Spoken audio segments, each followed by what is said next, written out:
আসসালামু আলাইকুম। সুপ্রিয় দ্বাদশ শ্রেণীর শিক্ষার্থীবৃন্দ,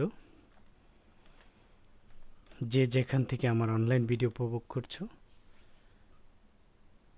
আমার আজকের অনলাইন ক্লাসে তোমাদেরকে শুভেচ্ছা ও স্বাগতম জানিয়ে শুরু করছি। আমি মোহাম্মদ আবু কাউসার, প্রভাষক তথ্য যোগাযোগ প্রযুক্তি, লাহোর ফতেহপুর মিস্টার জাকির আহমেদ কলেজ, নবীনগর, ব্রাউনবাড়িয়া।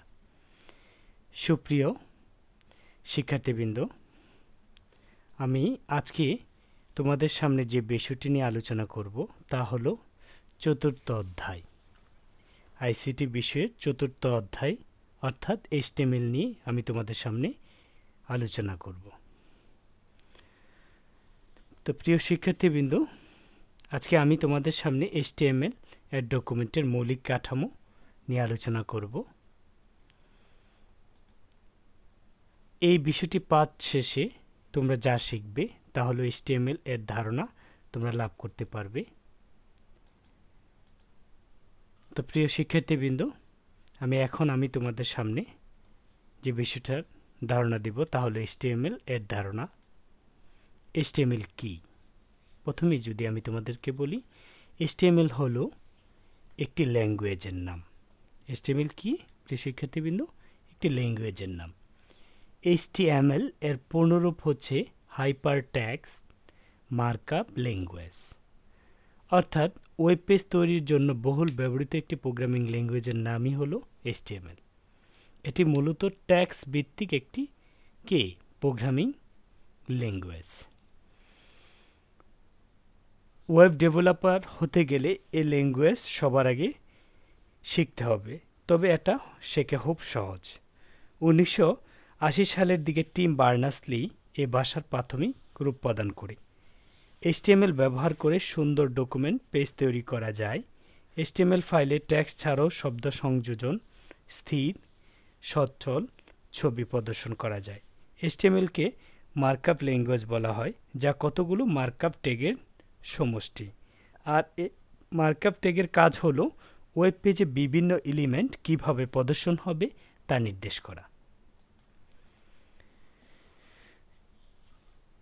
সুপ্রিয় শিক্ষার্থীবৃন্দ, এইচটিএমএল তৈরির উদ্দেশ্য ছিল বৈজ্ঞানিক গবেষণাগার তথ্য উপাত্ত দ্রুত পৃথিবীর বিভিন্ন স্থানে আদান প্রদানের ব্যবস্থা করা। অর্থাৎ 1990 সালের দিকে এনসিএসএ কর্তৃক ডেভেলপকৃত মোজাইক ব্রাউজারের মাধ্যমে মূলত এইচটিএমএল এর প্রথম পরিচিতি লাভ করে। পরবর্তীতে 1997 এর জানুয়ারিতে WC3 কর্তৃক প্রথম ডেভেলপকৃত এইচটিএমএল 3.2 প্রকাশিত হয়। একই বছরের শেষের দিকে অর্থাৎ ডিসেম্বরে WC3 এইচটিএমএল এর নতুন সংস্করণ করে, যার নাম দেওয়া হয় এইচটিএমএল 4.2। 2010 সালে এর সর্বশেষ ভার্সন মার্কেটে আসে, যা হলো HTML5। HTML এর পঞ্চম সংস্করণ হলো HTML5, যা স্মার্টফোন এবং ট্যাবলেটের মতো বিভিন্ন ডিভাইসে HTML5 সাপোর্ট করে। তো প্রিয় শিক্ষার্থীবৃন্দ, HTML ভাষাটা কত সালে আবিষ্কার হয়েছে আমরা যদি আবার একটু দেখি, যে HTML মূলত 1980 সালে টিম বার্নার্স-লি প্রাথমিক রূপ দেন। পরবর্তীতে HTML 19 অর্থাৎ 1990 সালের দিকে এনসিএসএ কর্তৃক একটি মোজাইক ব্রাউজার আছে, যে মোজাইক ব্রাউজারের মাধ্যমে মূলত HTML হয় পরিচিতি লাভ করে। পরবর্তীতে 1997 সালে WC3 কর্তৃক প্রথম ডেভেলপকৃত HTML 3.2 প্রকাশিত হয়।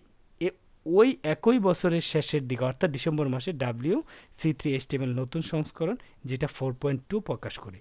পরবর্তীতে 2010 সালে HTML এর নতুন ভার্সন মার্কেটে আসে, যেটা হচ্ছে HTML5, যেটা বিভিন্ন মোবাইলের ডিভাইস সহ ট্যাবলেটের মতো বিভিন্ন ডিভাইসে সাপোর্ট করে। তো প্রিয় শিক্ষার্থীবৃন্দ, এখন আমি তোমাদের সামনে যে বিষয়টি নিয়ে আলোচনা করব তা হলো HTML এর সুবিধা।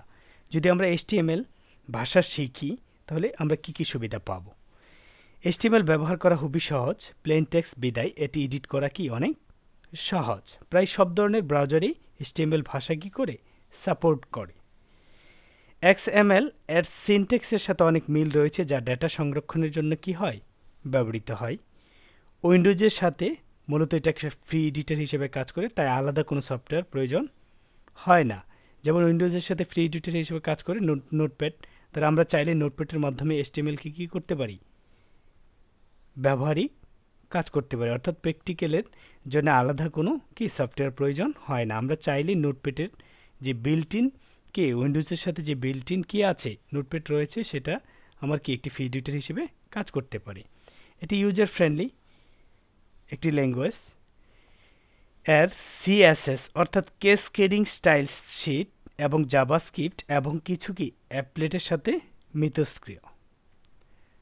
এটি একটি ওপেন ল্যাঙ্গুয়েজ। HTML এ করা যে কোনো সাইটকে রক্ষণাবেক্ষণ এবং কি আপডেট করা অনেক সহজ। HTML এ ওয়েব পেজকে লোড করতে অনেক কম সময় লাগে। HTML ভ্যালিডেটরের সাহায্যে HTML তৈরি করা পেজের সিনট্যাক্স এরর বের করা যায়। সার্চ ইঞ্জিন অপটিমাইজ কি ফ্রেন্ডলি সাইট তৈরি করা যায়। পেজের সাইজ কম হওয়াতে হোস্টিং স্পেসও কি লাগে, কম লাগে, এতে করে মূল্য সাশ্রয়ী হয়। তো প্রিয় শিক্ষার্থীবৃন্দ, পেজের সাইজ কম হওয়াতে, অর্থাৎ HTML ভাষা দিয়ে যদি আমরা ওয়েবসাইট তৈরি করি তাহলে এর সাইজ অনেক কম হয়, আর সাইজ কম হইতে গেলে কি জায়গা কম লাগবে।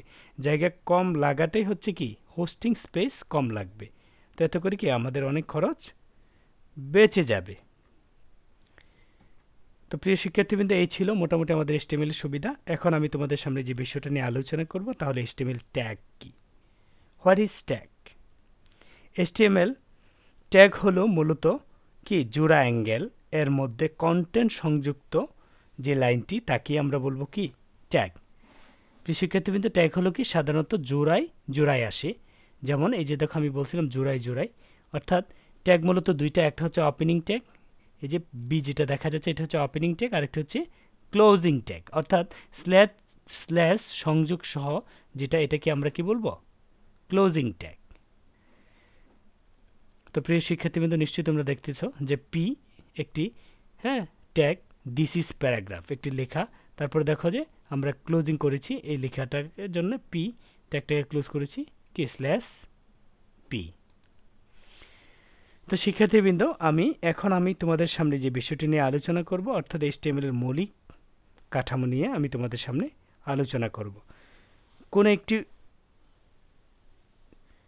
যদি কেউ ওয়েব পেজ বা ওয়েবসাইট তৈরি করতে চায় ওয়েব ডেভেলপারগণ, তাহলে অবশ্যই আমাদের HTML এই মৌলিক কাঠামোটা ফলো করতে হবে।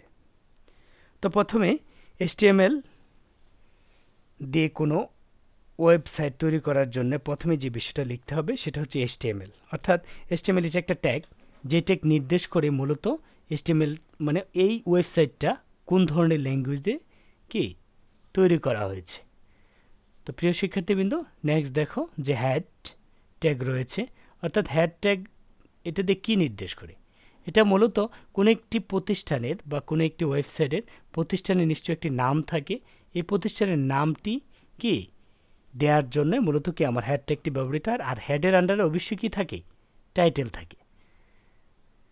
তারপর যেহেতু হ্যাড শুরু হবে, কি হ্যাড অবশ্যই শেষ হবে। প্রতিষ্ঠানের নাম তো আর কি একবারই আসবে, বা প্রতিষ্ঠানের নাম একবারই প্রদর্শন হবে। তো পরবর্তীতে প্রিয় শিক্ষার্থীবৃন্দ কী থাকবে, বডি, যে বডির মধ্যে different content of the page, অর্থাৎ বিভিন্ন ধরনের কন্টেন্ট থাকতে পারে। যে কন্টেন্টগুলো কী হতে পারে শিক্ষার্থীবৃন্দ, যেমন আমার বডির মধ্যে ছবি থাকতে পারে, টেক্সট থাকতে পারে, অ্যানিমেশন থাকতে পারে, গ্রাফিক্স থাকতে পারে, এগুলো হচ্ছে মূলত কি আমার বডির মধ্যে থাকতে পারে। তো তারপর কি বডি শেষ হয়ে যাবে আর HTML ক্লোজ হয়ে যাবে। এই ছিল মোটামুটি আমাদের কি HTML এর মৌলিক কাঠামো। প্রিয় শিক্ষার্থীবৃন্দ, আমি আবারও তোমাদের সামনে HTML মৌলিক কাঠামোটা তুলে ধরছি। প্রথমে যেটা থাকবে HTML একটি ট্যাগ থাকবে, মূলত এই ট্যাগটা নির্দেশ করে যে আসলে ওয়েবসাইটটা আমার কোন ধরনের ল্যাঙ্গুয়েজ ব্যবহার করে তৈরি করা হয়েছে। পরবর্তীতে যেটা থাকবে সেটা হচ্ছে হ্যাড, অর্থাৎ কোনো একটি প্রতিষ্ঠানের শিরোনাম প্রকাশ করার ক্ষেত্রে কি আমার হ্যাড ট্যাগটা ব্যবহৃত হবে।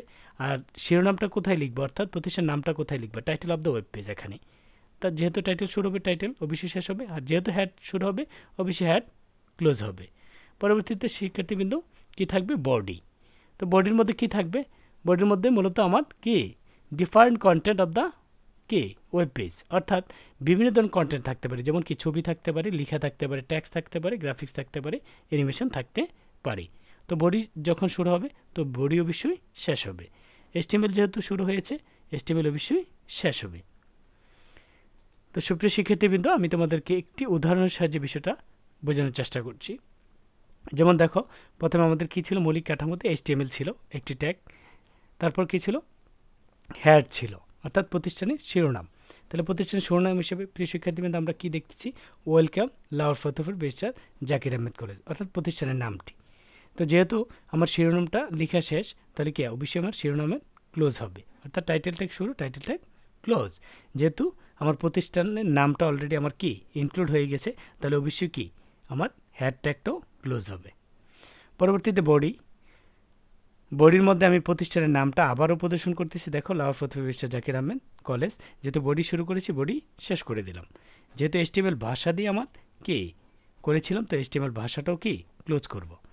তো প্রিয় শিক্ষার্থীবৃন্দ দেখো, আমি এর আউটপুটটা যদি তোমরা এর আগের অর্থাৎ এই কোডটা যদি তোমরা কি নোটপ্যাড দিয়ে লিখো, তাহলে এর আউটপুট এরকম পাবা। আমি তোমাদেরকে যদি বিষয়টা প্র্যাকটিক্যালি বোঝানোর চেষ্টা করি, তাহলে দেখবা, যেমন প্রিয় শিক্ষার্থীবৃন্দ, আমি তোমাদের সামনে নিয়ে আসতেছি। দেখো, এই যে এটাকে আমরা কি করব, প্র্যাকটিক্যালি দেখার চেষ্টা করতেছি। দেখো, প্র্যাকটিক্যালি দেখার জন্য আমাদের ফ্রি এডিটর সফটওয়্যারটাকে আনতে হবে। তো ফ্রি এডিটর সফটওয়্যারটা কোথায় পাবো, সেটা পাবো টাস্ক বারে স্টার্ট মেনুতে গিয়ে কি অল প্রোগ্রামস অ্যাক্সেসরিজ, তারপর কি নোটপ্যাড, এটা হচ্ছে ফ্রি এডিটর সফটওয়্যার। তারপরে আমাদের যে কোডটা আছে সেটা এখানে লিখব। তারপরে দেখো প্রিয় শিক্ষার্থীবৃন্দ, ফাইলে যাব, সেভ এস, তারপরে আমি একটা নাম দিব। যে নাম দিলাম সে ধরো ইন্ডেক্স,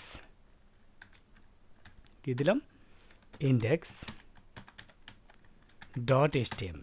তাহলে এক্সটেনশন কী হবে, ডট HTML। ওকে, ক্লোজ। এবার দেখো প্রিয় শিক্ষার্থীবৃন্দ, আমরা কোথায় সেভ করেছিলাম মনে আছে, ডেস্কটপে। তাহলে আমি দেখি যে ডেস্কটপে আমার ওই ফাইলটা, এ দেখো ইন্ডেক্স নামে অলরেডি একটা ফাইল ক্রিয়েট হয়ে গেছে। তো আমরা এটাকে অন করি, অন করে দেখো এই যে লাউর ফতেপুর বেস্টার জাকির আহমেদ কলেজ লেখাটা কি আমরা কি পেয়েছি। আবার দেখো টাইটেল হিসেবে আমরা দেখো ওয়েলকাম টু লাউর ফতেপুর বেস্টার জাকির আহমেদ কলেজ, এই লেখাটা কি টাইটেল আকারে আমরা পেয়েছি ওয়েব ব্রাউজারে। তো আশা করি প্রিয় শিক্ষার্থীবৃন্দ তোমরা বুঝতে পারছো। তাহলে এটা হচ্ছে বডি আর এটা হচ্ছে টাইটেল। তো শিক্ষার্থীবৃন্দ, আশা করি তোমরা বুঝতে পারছো। তো শিক্ষার্থীবৃন্দ, আজকে আমার লেসনের প্রায় শেষ প্রান্তে চলে এসেছি। তোমরা বাসায় যে কাজটা করবে সেটা হচ্ছে HTML এর মৌলিক কাঠামোটা তোমরা উদাহরণসহ বাসায় কি খাতায় নোট করবে এবং সেটা নিজে নিজে প্র্যাকটিক্যালি করার চেষ্টা করবে। তাহলে তোমাদের কি বিষয়টা অনেকটা সহজ হবে।